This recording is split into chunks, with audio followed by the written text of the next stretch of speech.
George Cotero probably gave me this subject because of my name,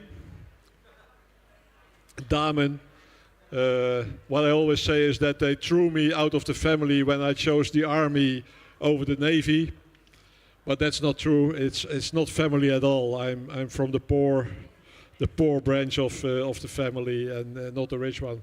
But I'm happy to talk about ports and ships and infrastructure and investments in infrastructure. Once again, we have a distinguished panel over here, consisting of 4, maybe 5 people at some time. And you've all read, or you are able to read their bios on the website, so I'm not going to repeat them. Is there somebody who wants to start? No? Then we'll start. We'll start from the... You want to start. Okay, great. Go ahead.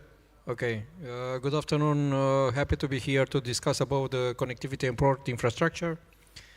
For the one who know me, I'm a former Minister of Economy of Romania, but I had more than 25 years experience in the shipbuilding sector. So I know, so for the whole of my life, my business life, I was going into the ships, harbor infrastructure, and world connectivity, because as we have more than 70% of this earth, it's on water. The shipbuilding sector and the harbor infrastructure and connectivity on water, it's extremely important. And as a development responsible for one of the entrepreneurs, Romanian entrepreneurs in Romania, having also under the responsibility 2 harbors, I think this is a very important topic, and I'm very happy that we can share some thoughts. How can we reconsider the routes, the way of moving goods from A to B, and how can we put that in the nowadays geopolitical context? Thank you. That's an excellent introduction. That's you win the prize probably this year. As a politician, so I'm used to that. Yeah. I would say in the Netherlands you wouldn't be a good politician because they never stop talking at any time. But and I've been here too many times to know that even politicians here keep on talking. So thank you very much for that. More room for discussion. Hiroyuki, am I pronouncing that right? You can call me Hiro. Hiro. Not a hero, but Hiro. yeah. Not H-E-R-O, but H-I-R-O. Konnichiwa. Yeah. We met yesterday in a very special place, and he asked me, "What do you want to hear?" Special place basically, yeah, I was going to tell there was the toilet, but basically, what I wanted to hear is why are the Japanese here at all? So that as a starter question. Okay, thank you very much. First of all, I have to apologize that my profile photo, which may appear soon, is completely different from my face. And that is not the deep fake, but this is a genuine Hiro AKITA. But this is a relatively old photo, so please forget about it. It's too late during the day, but if I had a Tinder profile, I would say that about my Tinder photo, but okay. Okay. So 7 years ago's photo. So anyway, so since we are about to conclude this conference today, so I'd like to explain why I'm here and how it is important for Japan and Asian country that Ukraine will win, defeat Russia, and also get reconstructed as soon as possible. And I know that the topic of this session is about connectivity. And organizer intends to discuss about the connectivity of Ukraine with European countries for the reconstruction. But my point is that there is another connectivity, emerging connectivity of the war, connectivity of the crisis linking Europe and Asia. What I mean is that Russia can keep fighting in Ukraine, partly because it is backed by two Asian countries. One country is obviously North Korea. North Korea sent like 13 or 14 soldiers to Russia to fight in Ukraine. So North Korea is fighting in Europe right now. But moreover, there is another country, that is China. China is not sending troops to Ukraine, but China sends huge amount of economic assistance to Russia. For example, according to a US estimate, China provides Russia 70 to 90% of machineries and also semiconductors that Russia needs to mass produce weaponry. So that is what is happening one way, but it is not, of course, one-way street cooperation. In return, Russia is expanding its military cooperation to North Korea and also China. For example, reportedly, Russia provides more sophisticated nuclear technology to North Korea, North Korea. And also Russia conduct military exercises with China. Last year alone, 11 times around Japan. So what I mean is that there is a connectivity between what is happening in Ukraine and Europe and what is about to happen in Asia. It is kind of like a simultaneous rise of the risk. So my point is that in this conference, everybody discussed about the nightmare scenario. That is a defeat of Ukraine by Russia. But for me, there is even worse scenario. That is a simultaneous war in Europe and Asia because of this kind of a connectivity. That's the reason why I want to, want to be here to share this perspective. So if China and Russia, or China and Russia and North Korea are collaborating each other deeper and deeper, Europe and Asian US allies and like-minded countries should cooperate even faster to contain them or deter them simultaneously. So this is my first point, but just quickly, on the connectivity part of Ukraine, Japan have a lot of capability to support, to establish connectivity, economic connectivity between Ukraine and Europe, including railway and also digital network. But also Japan have a mine-sweeping capability. So if there were to be a ceasefire, I think if Japan have if Japan is asked, option is for Japan to send troops to engage mine-sweeping operation. Of course, it depends on the capability for Japanese defense forces is very busy to deal with China's and Russia and North Korea in Japan. But if there were to be a option, that could be another way to contribute. Thank you. Japan has come from far. For the first time, I think, started discussions with Japan about the participation of Japan in Iraq, and see where we are today. What you describe is a potential world war. Could you say it again?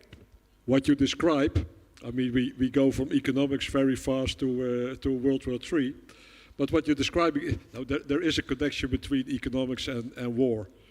If you read the English historian, military historian John Keegan, History of Warfare, you see that all warfare is economical, and what you're describing is what's happening at the moment.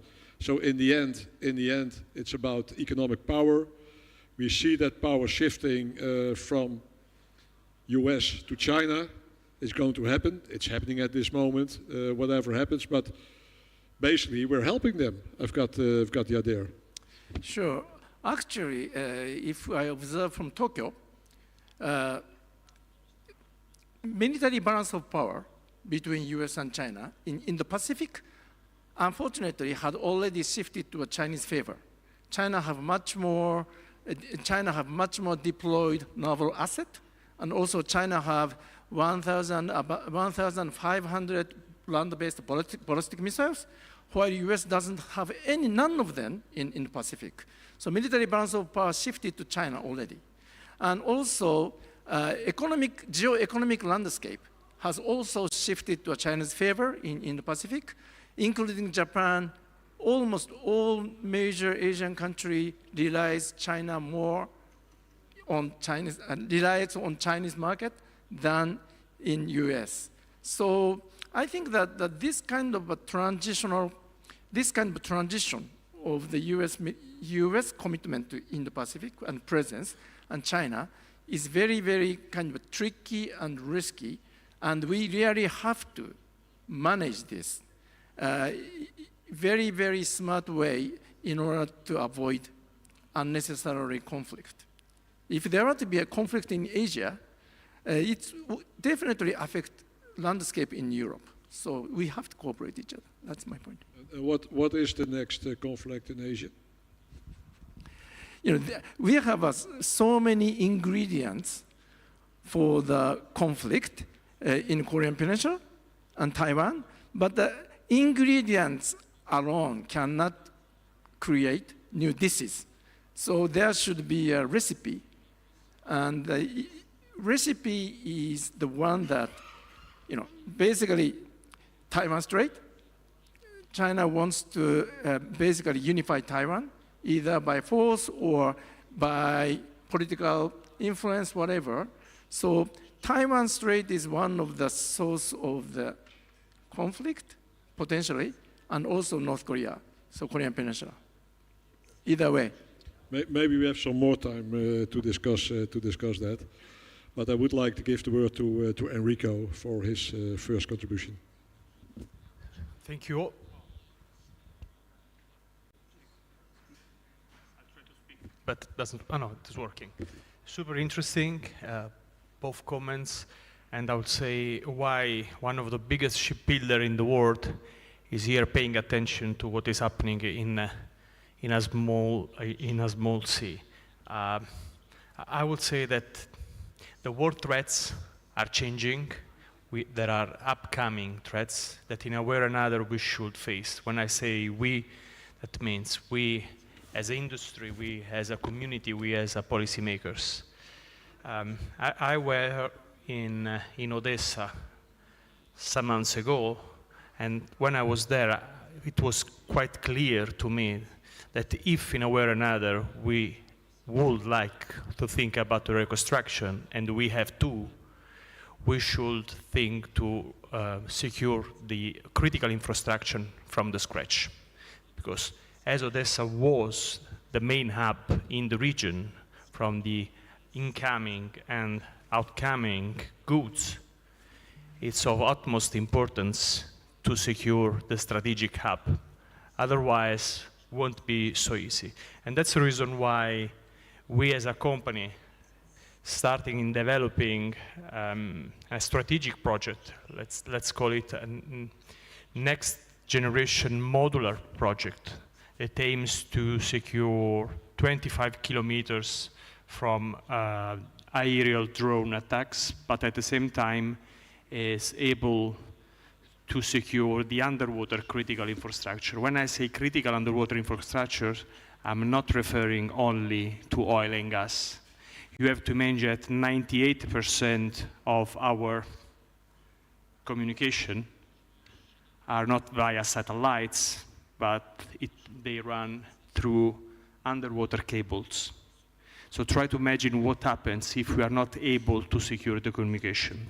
What is going to happen if we are not able to secure vessels, ships that are entering in the airport. Try to imagine what could happen if we are not able to secure the ports, where we see the ports not as the port was in 2 centuries ago, but as it will be, like a kind of hub of critical infrastructure that starts far miles offshore and it will end it some miles onshore. That's the reason why optimizing, merging all data collected under the water on the seabed, collecting with data by ISR, drones, robotic drones, not only autonomous, even sonar, sensors, hydrophonic barriers, if needed, also some active countermeasures to detect what is going to happen below the water, is a new paradigm of security.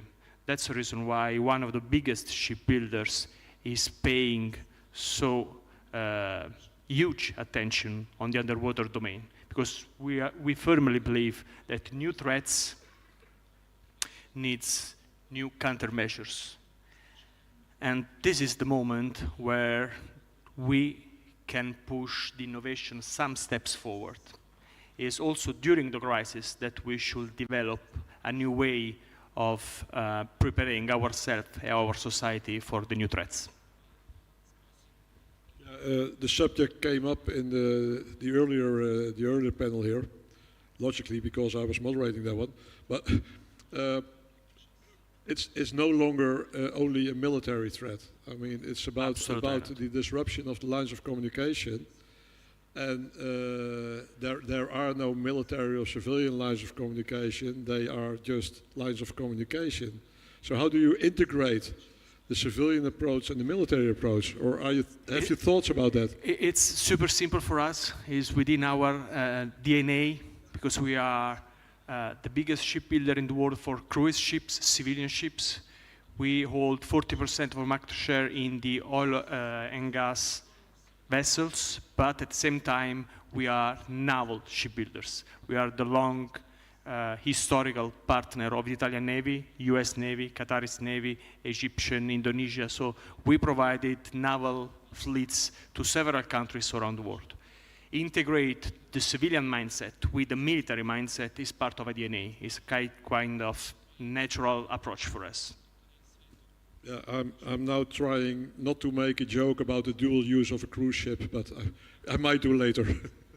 But you know, now we are changing, and we have a kind of a dual use of SOVs, specialized operating vessels built for the Baltic seas, for the Nordic seas, to operate in the offshore wind farm, and now they are reconverting to operate in a military approach in the Black Sea. Yeah, that's a really interesting thought. Should we do that with more vessels, and do we need more small boats instead of large cruiser, frigates kind of I ships? got your points. I have an eye on your clock. I got your points. I believe that new threats are not substituting old threats. That's the reason why we still need big ships like air carriers, frigates, corvettes, but together with them, we have to develop new class of ships like drones carriers, underwater drones. I mean, it's not a kind of one or another, but both. No, but yeah, you're selling ships, so you want to build everything. But no, we've seen how vulnerable the big ships are. But try to imagine how you can secure sea line of communication from Los Angeles to Japan without having big ships. You can't, but you can't secure them anyhow with the means we have. But that's probably an army remark. I'm an army guy too. I'm an army guy too. I was. No problem. I've been. No problem. No, yeah, it's okay. If the disruption starts in the South China Sea or the Gulf of Thailand, whatever political point of view you want to take here, that's early. And then we have Malaysia, and then go to the Red Sea. So lots of possibilities to disrupt something. And then you're even not yet in the Mediterranean and the Black Sea. Vadim, really happy to have you here. The first deputy chairperson on the Committee on Ukraine's integration into the European Union. You like a challenge, I gather.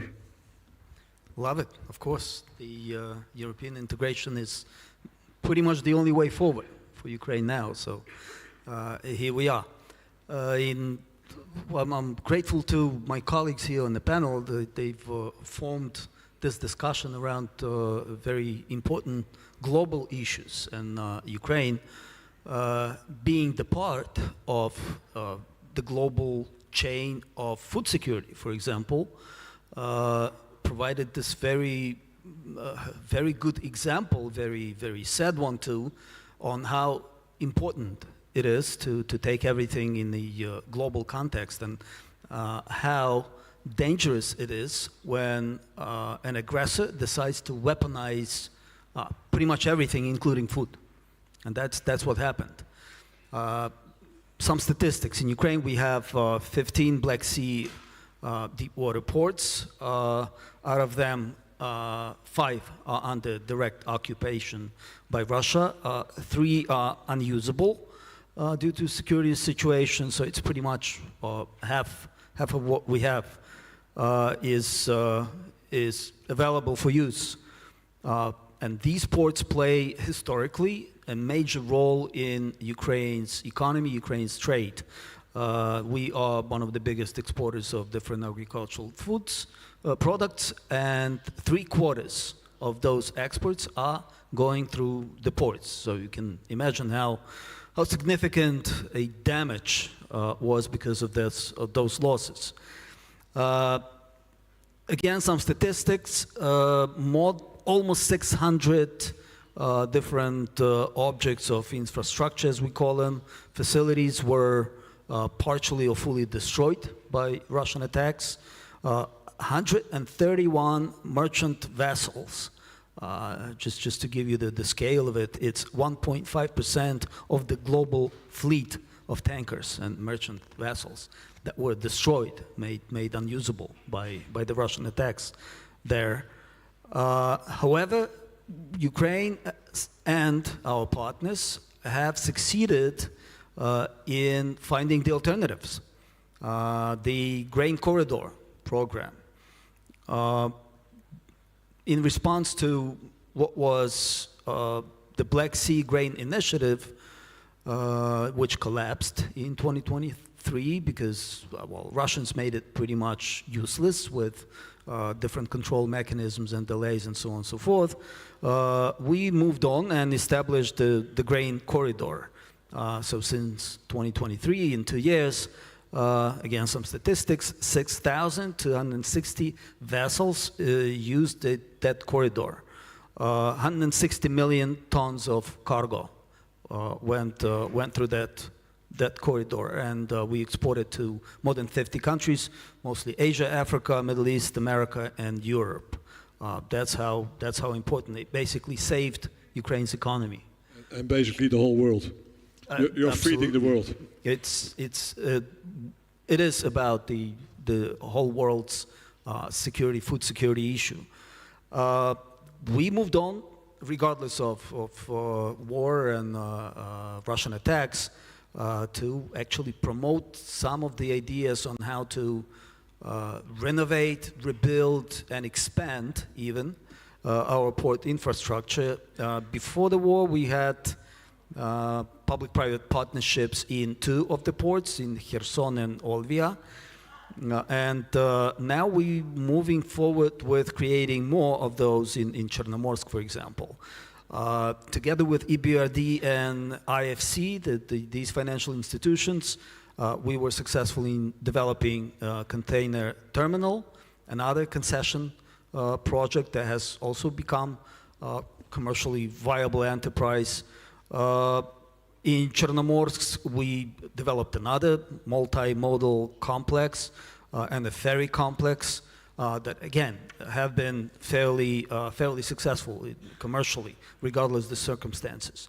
Of course, that would be difficult to do without the instruments that were developed, again, with our partners, the de-risking instruments.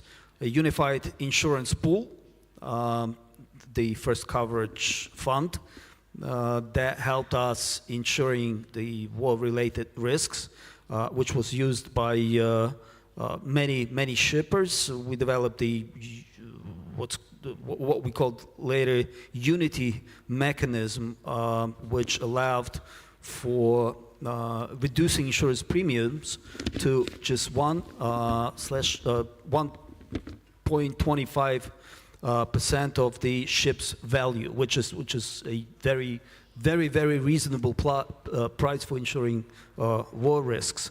And the state of Ukraine also compensates different sorts of mechanism to compensate war risks and losses that different companies incurred. So by now, what we have seen is development of these different mechanisms to help businesses, to help economy to continue working, basically. And since companies had all this data over the years, over the almost 4 years of Russian aggression, it has become obvious that it's quite doable, that it's not something that costs prohibited. And this helped us to survive. And the last one for me, I just want to thank our Romanian friends in 2022, when Russia basically bombed the infrastructure and blocked any shipments. It was Romania who had invested heavily their own money in developing port infrastructure in the Danube River, which allowed us to transport our grain and basically, well, save the grain and save the agricultural businesses that depended greatly on that. That would be it for me. Thank you. Thank you. I was thinking about a famous Dutchman, Erasmus, who wrote Mare Liberum, Freedom of the Seas, which was, of course, at the time totally in favor of the Dutch trade on the world seas. But we have a problem if we talk about the Black Sea. Maybe that's a question for you, Florian. Is the Montreux Treaty dealing with the Bosporus, is that still helpful, or is it counterproductive this time?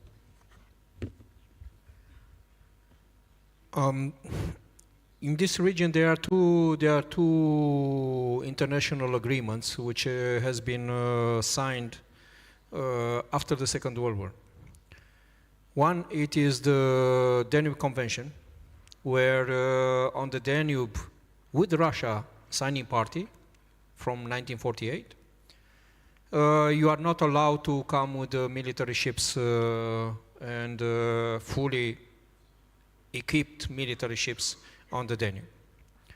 And this is a treaty which is obviously obsolete, but we cannot change it since the parties, signing parties at that moment, they do not agree to make any change.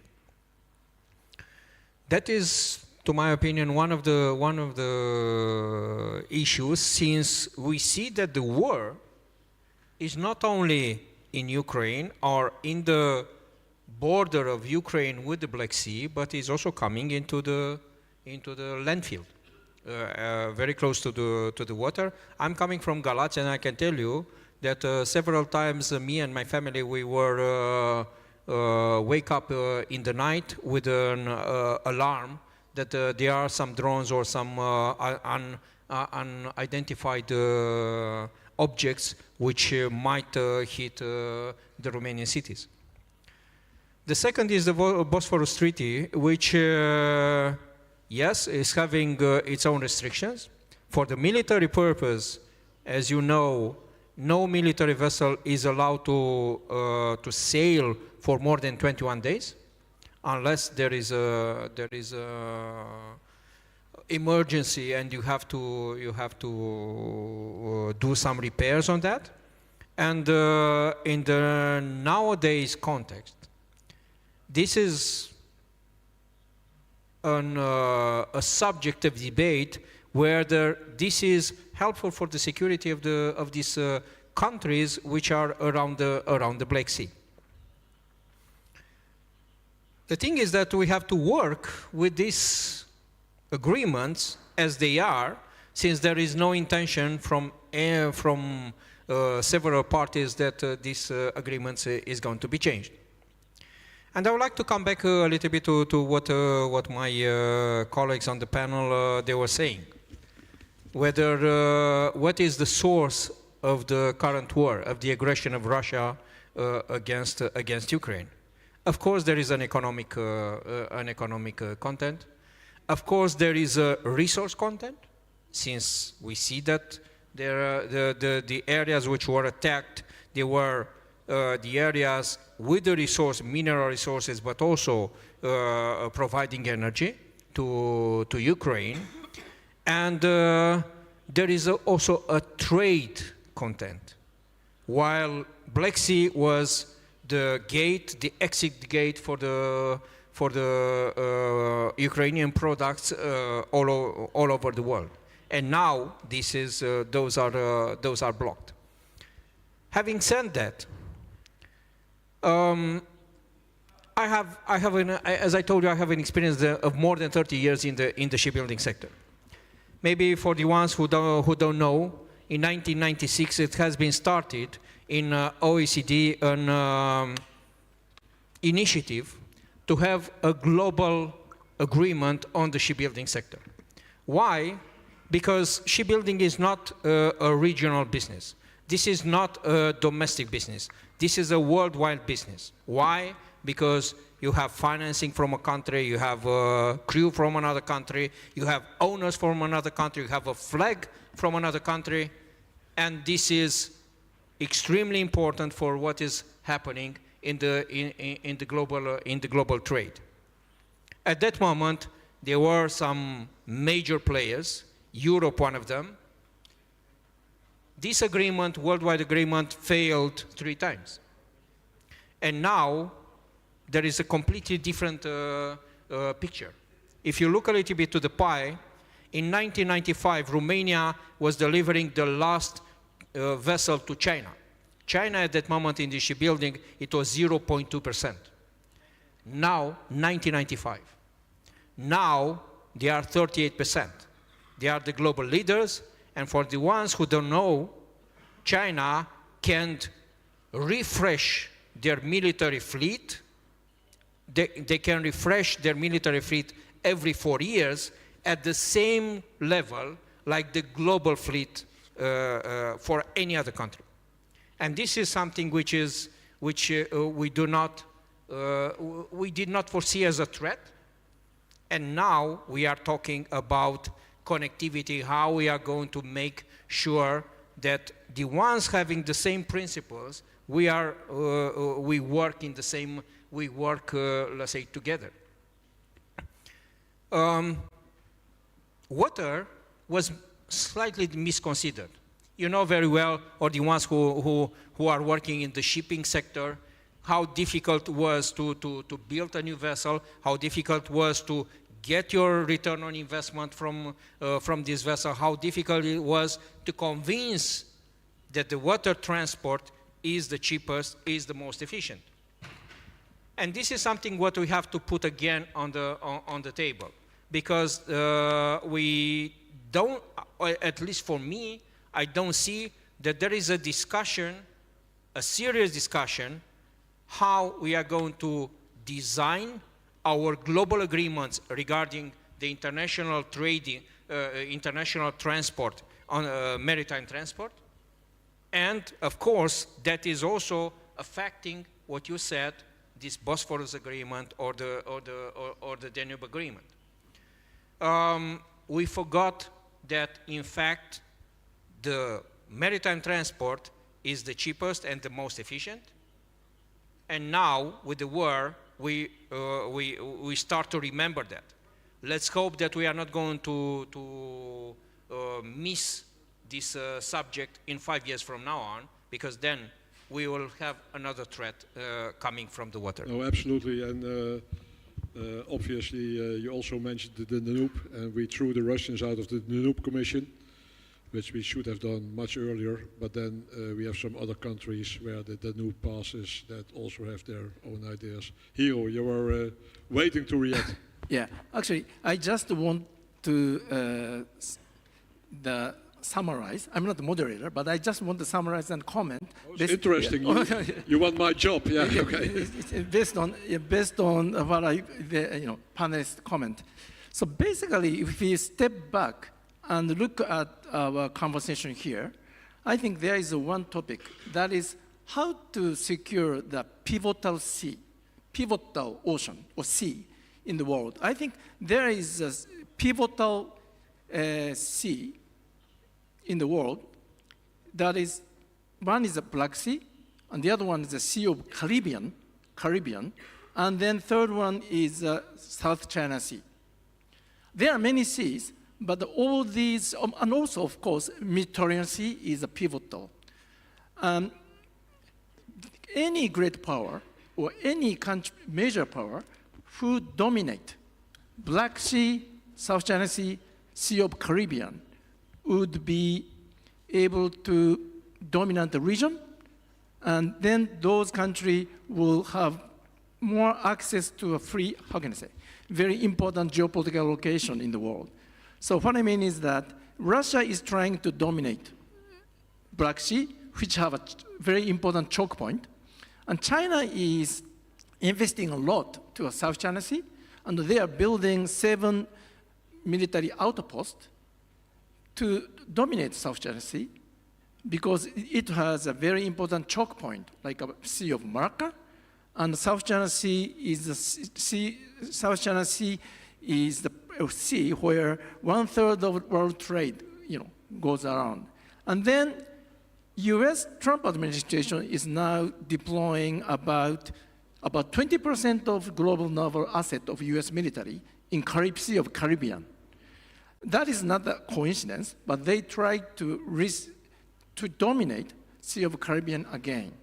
So China, South China Sea, and Black Sea, Russia, and the U.S. is helping try to dominate Caribbean Sea again against Venezuela, but Venezuela is being backed by China and Russia. So it is kind of like a global competition over the control of the important sea. If this is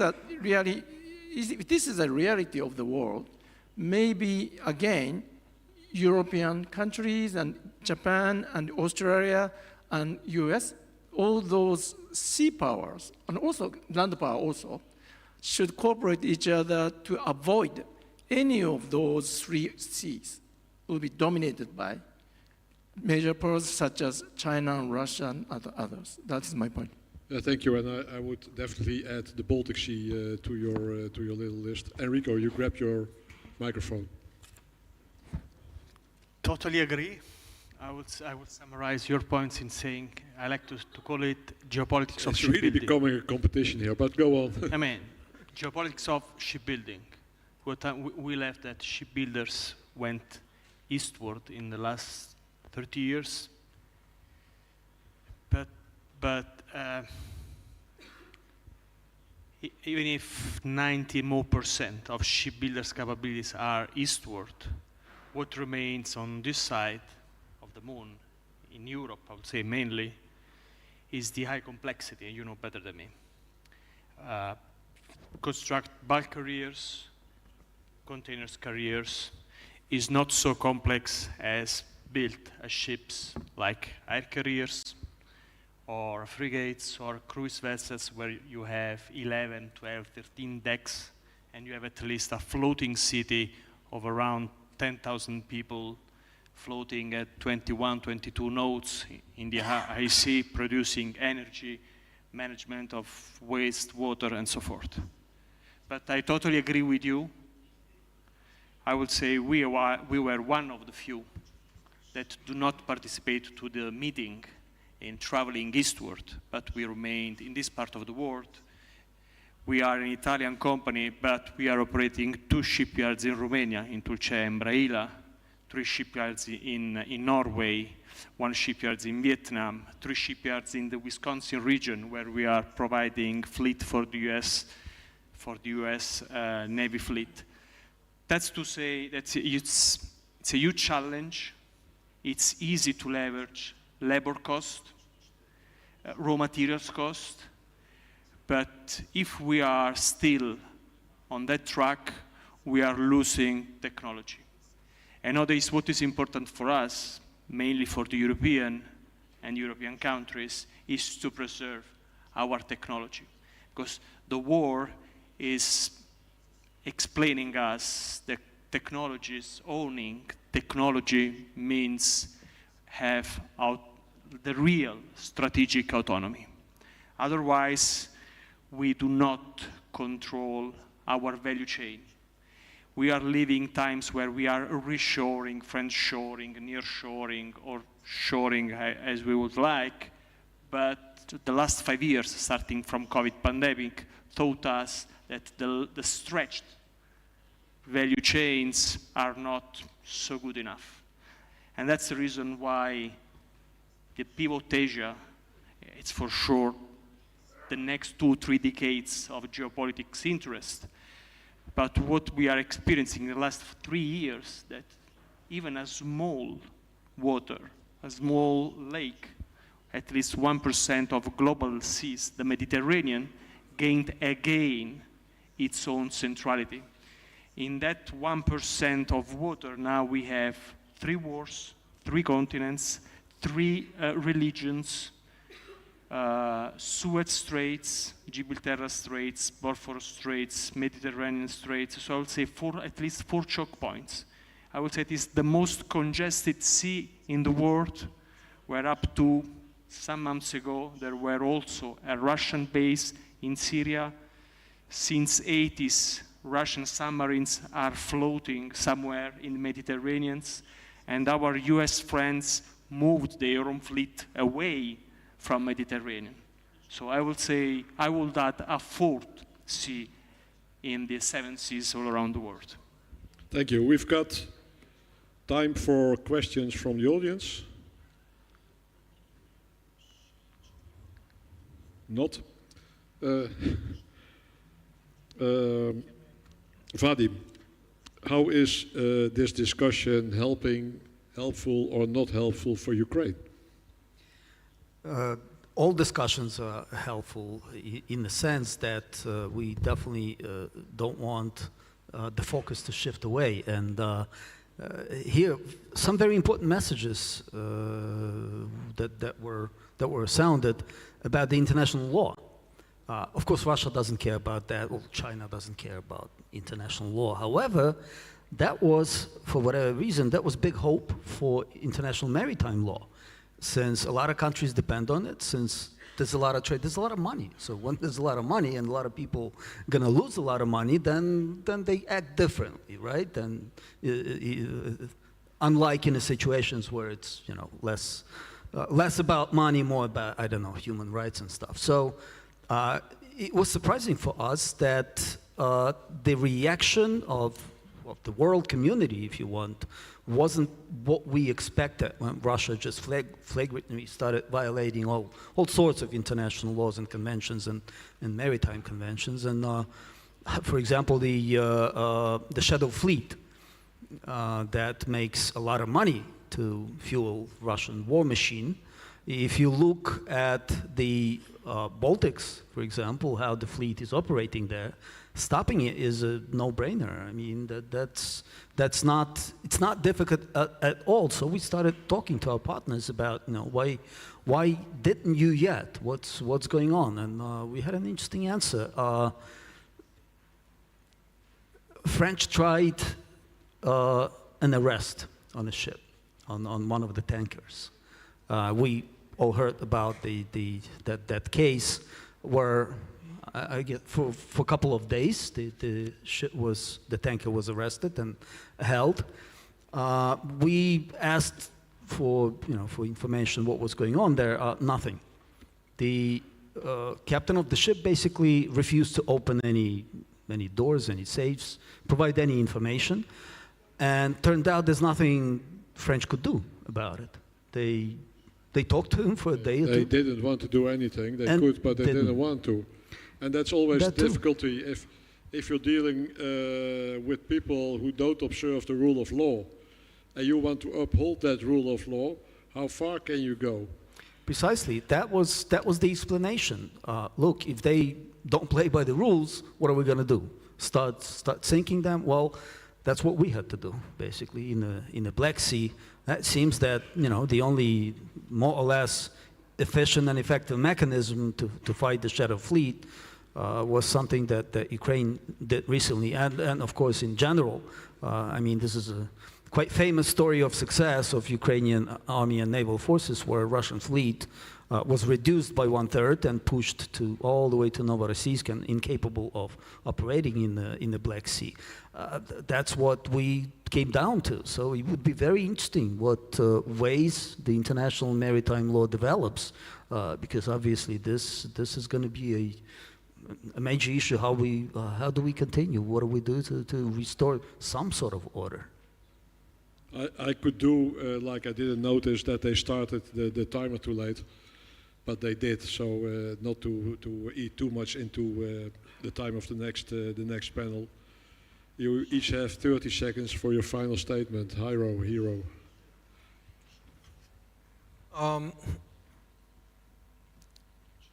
You know, I fully agree with my colleagues regarding the European shipbuilding sector, that basically it's keeping its high technology. But you know what was missing in the COVID time? Masks.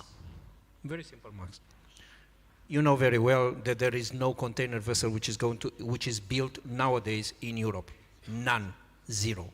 We just wiped out the very simple traditional projects which are necessary to trade the things from A to B. Therefore, I think it is the moment to rethink our strategy, European strategy, together with Ukraine, and to regain our power and to make sure that Europe, together with Ukraine, is going to keep its own capability. Because you can control some seas, but you need the vessels. And if you are not able to build the vessels, you are again dependent on the others. Ukraine needs to be helped, that's for sure. But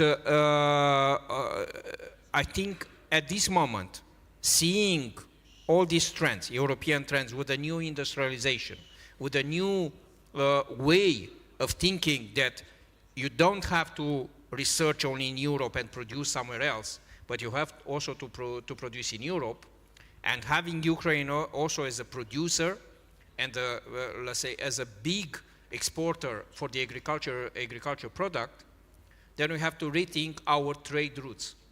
And these trade routes doesn't have to be only highways, it doesn't have to be only water, it doesn't have to be railways, it has to be an integrated concept.